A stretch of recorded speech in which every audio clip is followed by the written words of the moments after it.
Hi, everyone. Welcome to Resilience Renegade. I am Renee. I hope that you had a restorative Memorial Day weekend. It was everything that you wanted it to be. It's Tuesday, so we're just getting back at it after that long weekend. How many of you watched the Indianapolis 500 this weekend? Did any of you watch it? I'm asking for a specific reason. I'm asking because that is exactly what we're going to be talking about today. We are going to be talking race cars and speeding around tracks today. I know that seems unusual, but I did discover that there was something that the Indy 500 could teach us about creating a healthier and more sustainable and successful work life. What would you say if I told you that if you did just one thing 5 or 6 times a day throughout the day for as little as 30 seconds each time, that it would have the ability to completely shift your mindset from stressed to centered? Would you do it? Would you take 5 or 6 times a day, something as little as 30 seconds, if you knew it could completely change your mindset from stressed to centered? Would you do it? And the second question is, you're probably asking, okay, Renee, what does this have to do with the Indy 500? So yes, this just 2 days ago was the 108th Indianapolis 500. It's this thrilling event where 33 cars and drivers are racing around a 2.5-mile course 200 times, going a mind-boggling 234 miles an hour. I can't even fathom that. The ultimate victor, Joseph Newgarden, beat the second place finisher by a mere 0.34 seconds. So the slimmest of margins, right? The sheer excitement and adrenaline and noise of the event, you might think that this could be a perfect work metaphor for just pushing ourselves to extremes and not letting up on the gas pedal to the metal kind of thing. Be unrelenting, never stop. But that's not the metaphor that I'm going for today, because it's not about never stopping. And if you watched the Indy 500 or any car race for that matter, you know that they do stop. What interested me most in the Indy 500 was what happens when the cars are motionless, the pit stop. 6 or 7 times during the race, a race that is decided on speed and efficiency, the drivers pull over and they stop. And 6 crew members come rushing out all around the car to change all 4 of its tires, refuel the empty tank, and adjust the wings on their car for maximum aerodynamics. And then they're off again.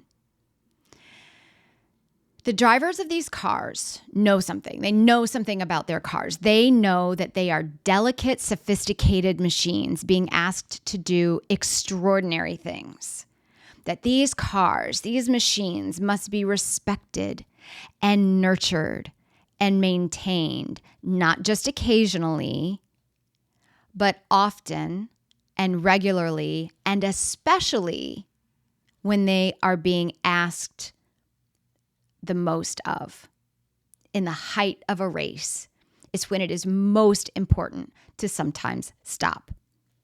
Because this car, this $3 million investment, and probably a whole lot more when you add in all of the other things, right, that car owners invest in, that this car, this $300 million investment, they are going to ensure that they are at their best, the car's best and the driver's best, before the race and during the race.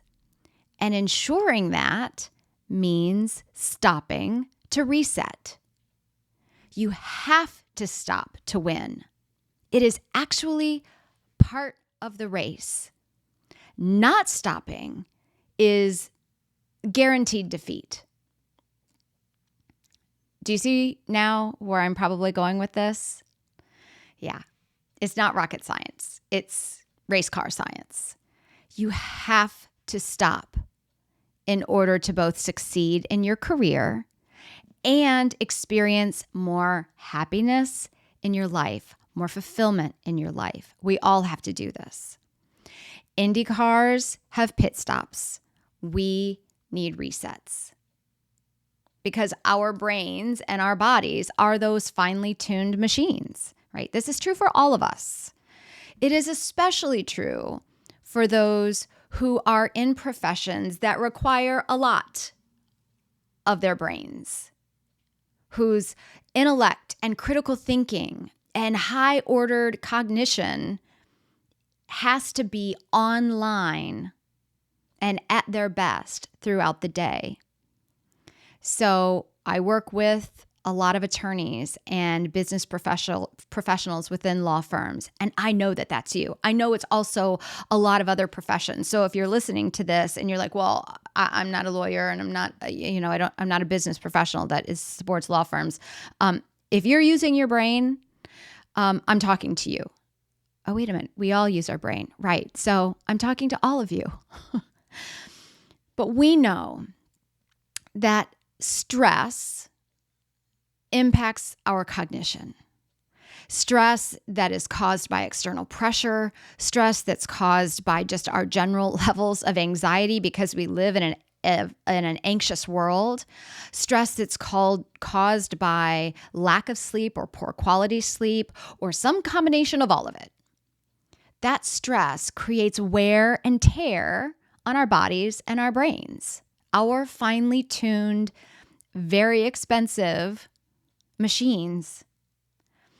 And ignoring that fact that we all are going to have stress, it's definitely going to cause an impact on our brains and bodies. But if we ignore it, it's just like if we were an Indy driver flying right past a pit stop. It is a false notion that so many of us have, that I sometimes get caught up in, that we can somehow outpace our stress. Like I'll start to take care of myself when my life is less stressful, when I have fewer things to do, when I have fewer looming deadlines, then I will start to take care of myself. But I don't have time to take care of myself right now. I don't have time for that. It's that false notion. We can outpace our stress. If I just work harder and faster and longer without stopping and be unrelenting, then one day I will be able to defeat stress because I'll get ahead of it. I will have succeeded. And we might even be in a situation where we're flying by our colleagues who have pulled in for a pit stop. And we think to ourselves, watch my taillights, suckers. Like, look at them. I'm just flying right past them. They've stopped to take a pit stop, but whoo, now I'm ahead. And that works until a tire blows and we're left spinning and spiraling and sidelined. That takes longer than a pit stop, and it will inevitably happen. I think it's also important, since we're talking about this metaphor, to point out the obvious here. The Indy 500 is not an indefinite race, right? It's literally in the title. It is 500 miles. 200 laps around a 2.5 mile course, 500 miles. The race is not until one of the cars or all of the cars spontaneously combust and melt into the track. No one starts the race without knowing when it is going to end. There is a green flag and a checkered flag. And once that checkered flag drops, the race is over. And the cars and drivers can return to their garages, and they can repair what was damaged, rest their bodies, rest their engines, maybe reestablish some priorities, make some decisions for the next time they're going to race, review what they want to do differently. But they've stopped for longer than just the pit stop. They're off the track entirely. They're back in the garage.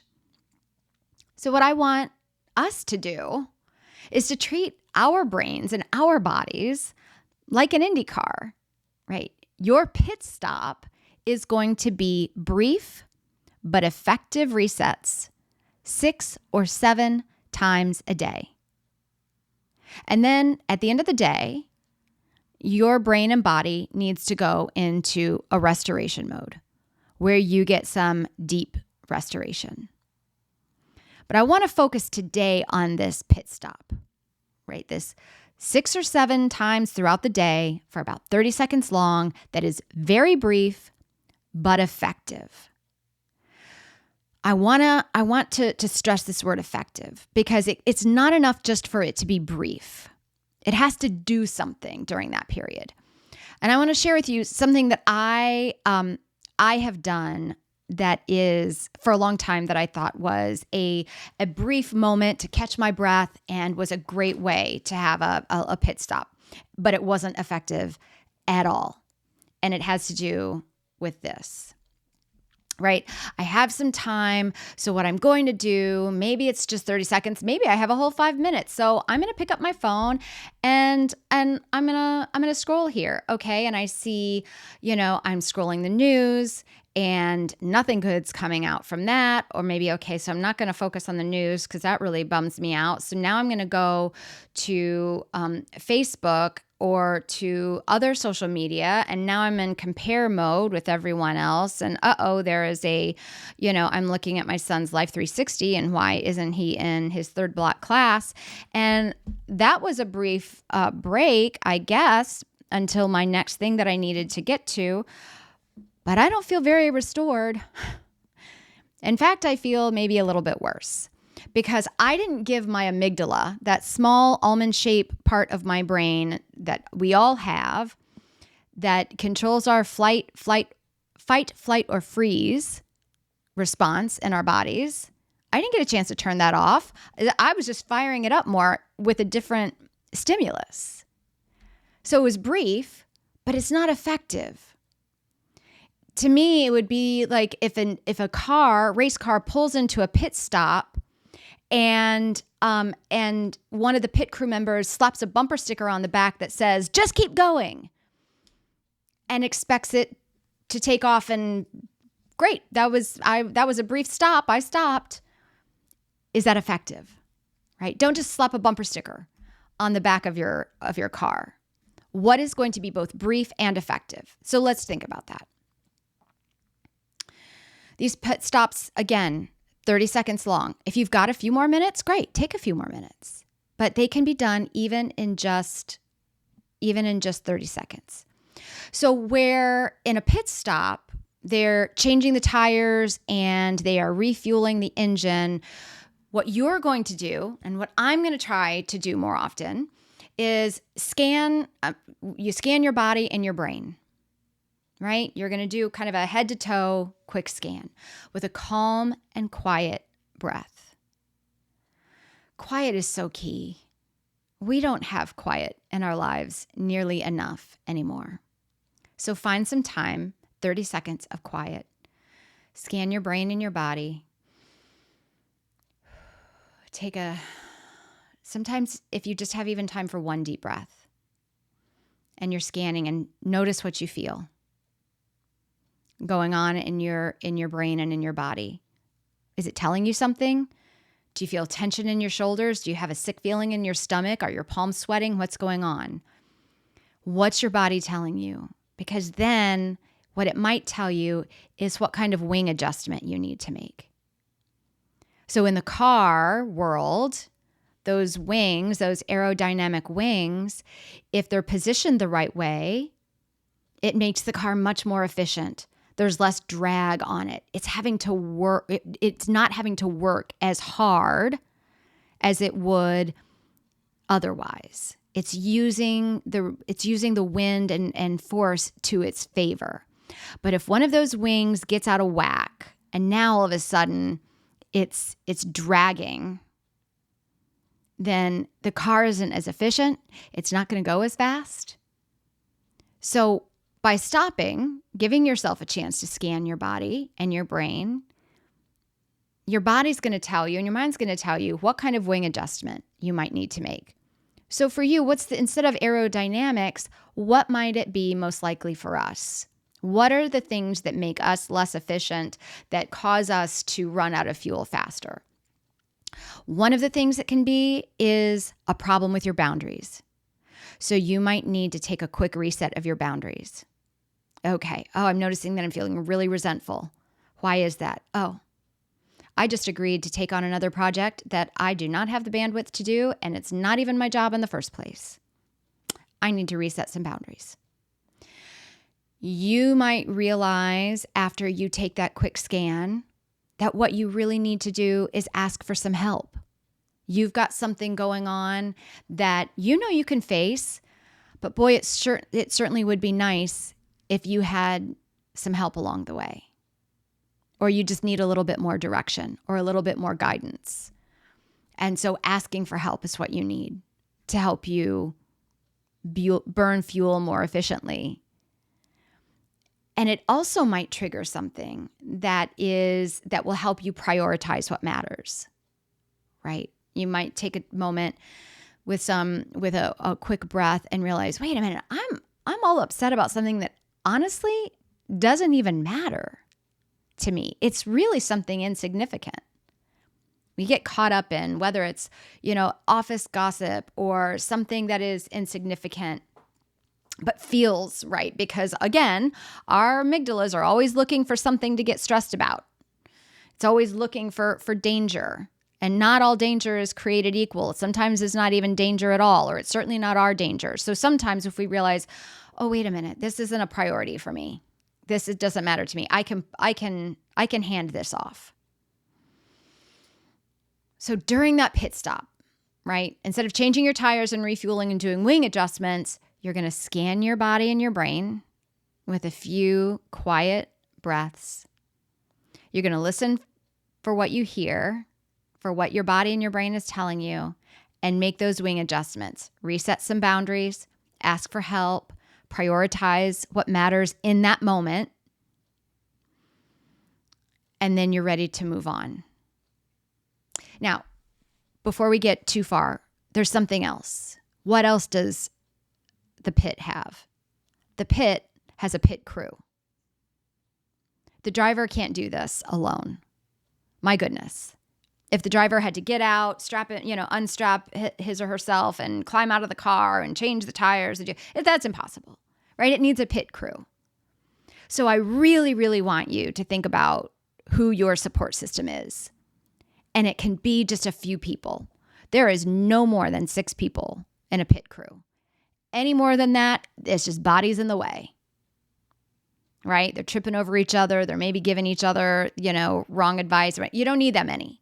6 people in the pit crew. Maybe your support system, when it really comes down to it, is just 3 people. But it's someone who you can rely on, someone who can speak truth to power, call you out on your BS, remind you that you need to take breaks. I used to have someone that I worked with, and she took it upon herself, because I always forget to drink water, to anytime she walked past my office, she would say, "When was the last time you had water, Renee?" I hope that I've gotten better about that a little bit. I hope that's not the kind of level of simplistic help you need. But you know what? If it is, it is. No judgment, because that was me. Someone to walk by and say, "You know what? I'm going to close your office door. You look like you need a minute." Someone in your corner who's looking out for you. Have a pit crew. They can help you even when you don't feel like you need to pull in. They're waving the flag. Which color flag is that? I think that's the yellow flag to pull you into the pit stop. Someone's saying, "Come on, time to change your tires." So that support system is really important. They might only be 30 seconds. If you can take 5, great. But do them 30 seconds at a time, 6 to 7 times a day throughout the day. And if you do have time for a longer one, maybe a 5-minute one kind of at the beginning of the day. And maybe that is where you get a little bit more time to say, all right, what are my intentions of the day? I'm going to set some intentions, some priorities for the day. So then when you take your 30-second quicker break, you're able to say, okay, wait a minute. Am I Am I prioritizing what matters, or am I getting dragged into something that doesn't actually matter? Am I getting pulled off of what matters to me? So if you're going to take a longer one, maybe make that be one of your first ones of the day. Now, the pit stop I've really focused on, talking about the pit stop, I focus on what we can do as the driver or the car, whether you want to consider ourselves the drivers of the car, and what we do. And then, yes, the crew that we have around us. But there's a really, really critical part of this whole pit stop concept. And that is that in the Indy 500 or in any other race, car race, the system supports it. It is part of the system. It is by design, not by accident. It is not happenstance that there are pit stops. The drivers, the car owners, the race organizers, the governing bodies, all have decided that pit stops are a critical part of the success of the racing industry. A pit stop is not a nice to have. It's not an added benefit. It is essential to the success of the race and of the entire industry. So the driver then doesn't have to worry that the owner of the car is going to question his commitment to winning when he pulls into the pit. Right? The prize is not given to the driver or the car who can go around the most number of times before running out of gas or crashing or blowing out tires. They all agree that the car and the integrity of the sport requires the pit stop. It relies on the pit stop. It is an integral part of the race. They know that it makes for a better race, that it protects the investment that they've made in the car and the driver, and ultimately, it makes it a more profitable, successful industry. So it's not even just about the altruistic, desire to say, boy, that car and those drivers, they work hard. They really deserve a break. Okay, they also know that without it, their cars fail. They don't have to be altruistic to say we need a pit stop. They know that it's required.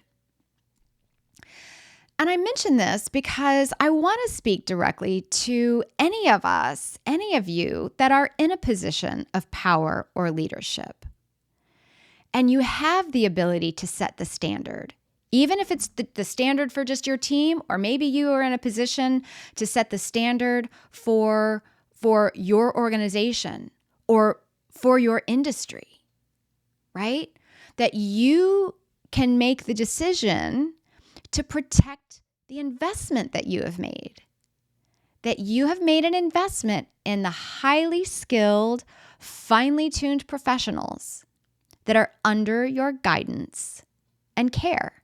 Yes, they are under your guidance and care. They are your responsibility. So don't simply tolerate the pit stops. My gosh, promote them, model them by taking your own. Require them. Talk about how they're done. Make sure that your people have a support system, that they know what they should be doing during those pit stops. Share this with them, and share what a 30-second pit stop should look like. It will be